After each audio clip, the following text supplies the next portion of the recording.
اور جن نبیوں کو کتاب دی گئی تھی تورات و زبور انجیل ان تمام پیغمبروں کو مخاطب کر کے کہتا ہے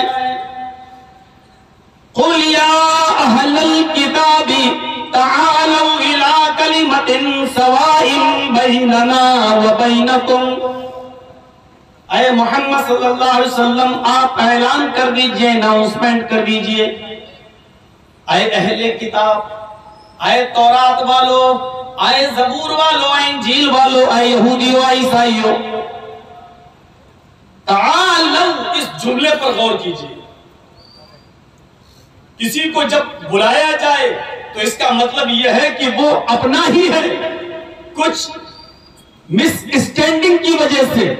کچھ غلط فہمیوں کی وجہ سے وہ ہم سے دور ہو گیا ہے اگر وہ ہمارا کینڈیڈیٹ نہیں ہوتا یا ہمارے خاندان کا نہیں ہوتا تو وہ اس کو ہم بلاتے نہیں لیکن بلایا جا رہا ہے اے نبی اعلان کر دو اے اہل کتاب اے تورات والو اے زبور والو اے انجیل والو آؤ تعالو آؤ الى کلمۃ سواء بیننا وبینکم آؤ ایک ایسے کلمے کی طرف آؤ ایک ایسے مول منتر کی طرف آؤ ایک ایسے کلمے کی طرف ایک ایسے مول منتر کی طرف سواء بیننا وبینکم جو ہمارے اور تمہارے درمیان مساوی ہے ہمارے اور تمہارے درمیان برابر ہے اس میں کسی کا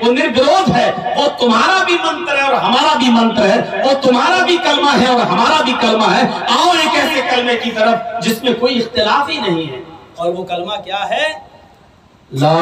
الہ الا اللہ یہ کلمہ کبھی نہیں بدلا نوح علیہ السلام کا کلمہ بھی یہی تھا لا الہ الا اللہ ابراہیم علیہ السلام کا کلمہ بھی یہی تھا لا الہ الا اللہ موسیٰ علیہ السلام کا کلمہ بھی یہی تھا لا الہ الا اللہ عیسیٰ علیہ السلام کا کلمہ بھی یہی تھا لا الہ الا اللہ لا الہ الا اللہ نہیں بدلا گیا اس زمانے کے پیغمبر کے حساب سے کلمے کا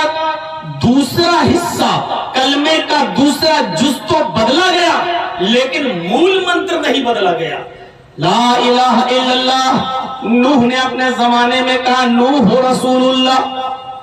موسیٰ علیہ السلام نے کہا لا الہ الا اللہ موسیٰ رسول اللہ عیسیٰ علیہ السلام کا زمانہ آیا تو کلمہ پڑھا جاتا تھا لا الہ الا اللہ عیسیٰ رسول اللہ آپ غور سے دیکھیے مول منتر میں چینجنگ نہیں ہو رہی ہے لا الہ الا اللہ نوح بھی ادا کر رہے ہیں موسیٰ بھی ادا کر رہے ہیں عیسیٰ بھی ادا کر رہے ہیں لیکن اس زمانے کے نبی اور پیغمبر کے لحاظ سے کلمے کا دوسرا جز بدلا جاتا رہا اور وہ کلمے کا دوسرا جز نبی کے حساب سے بدلتا رہا یعنی نوح رسول اللہ موسیٰ رسول اللہ عیسیٰ رسول اللہ اور جب محمد رسول اللہ آئے تو کہا جانے لگا لا الہ الا اللہ محمد رسول اللہ تو جب سب کا مول منتر ایک ہے تو نفرت کس بات کی گھرنا کس بات کی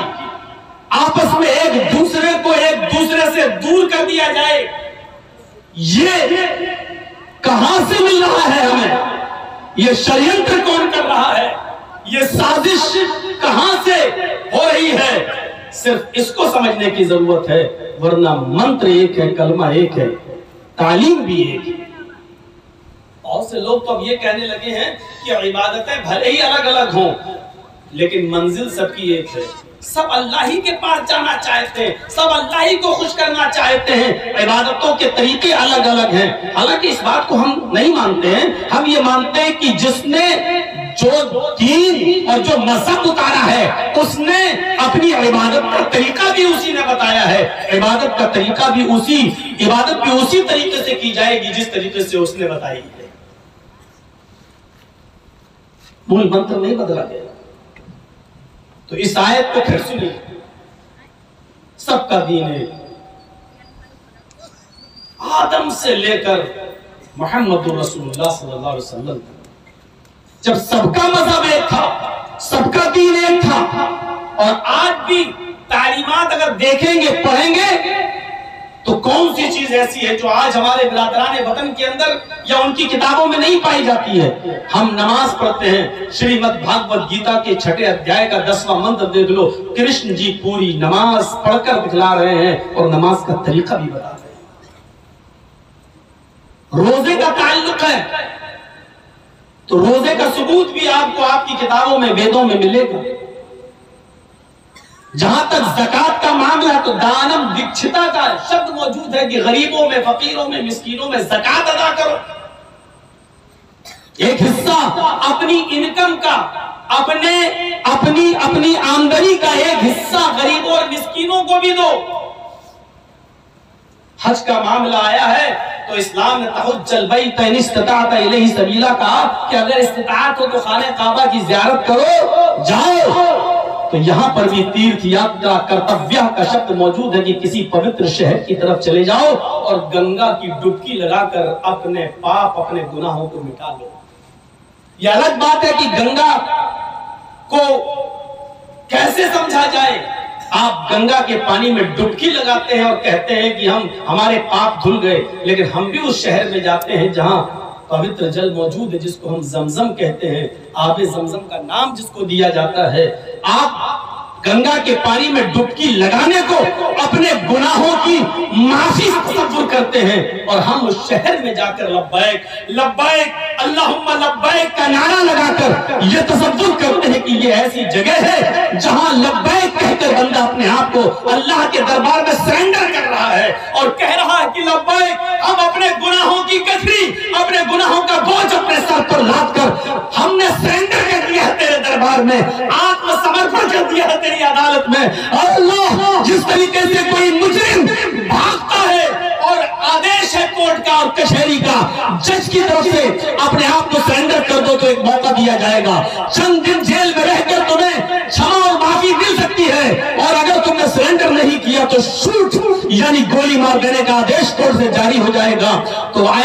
مجرم جس طرح کورٹ میں اپنے آپ کو سرنڈر کر کے جینے کا ایک ادھیکار پا لیتا ہے، اور کورٹ بھی، عدالت بھی اس کو اس کی غلطیوں کو معاف کر کے جینے کا ایک موقع دیتی ہے، اسی طریقے سے انڈیا، پاکستان، بنگلہ دیش، نیپال اور سری لنکا اور دنیا کے چپے چپے سے اپنے گناہوں کا بوجھ لاد کر ایک انسان مینا کے میدان میں گناہوں کی گٹھری لاد کر اپنے سر پر پھر چیختا ہے لبیک لبیک اللہم لبیک۔ اس لفظ لبیک کے اندر کیسا درد ہے، حاضر ہوں میں، جیسا کہ کورٹ میں ایک مجرم کہہ رہا ہوں کہ میں حاضر ہوں، میں اس نے سرنڈر کر دیا ہے، اے اللہ میں حاضر ہوں، لبیک، میں نے سرنڈر کر دیا، آپ نے سمرپن کر دیا تیری عدالت میں، تیرے دربار میں، تیرے علاوہ مجھے کوئی معاف نہیں کر سکتا۔ یہاں بندہ کہتا ہے ان الحمد والنعمت لک، یہاں بندہ